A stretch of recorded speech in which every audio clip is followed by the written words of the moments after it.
9 கோளும் ஒன்றாய் காண அங்கு கற்பகம் என்னும் கடவுளின் மெய்யில் 9 கோளும் ஒன்றாய் காண அங்கு கற்பகம் என்னும் கடவுளின் மெய்யில்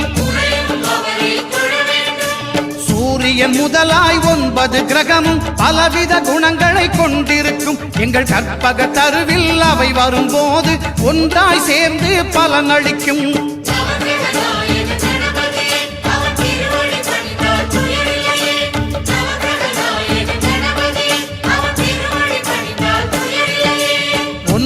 கோளும் ஒன்றாய் காண அங்கு கற்பகம் என்னும் கடவுளின் மெய்யில்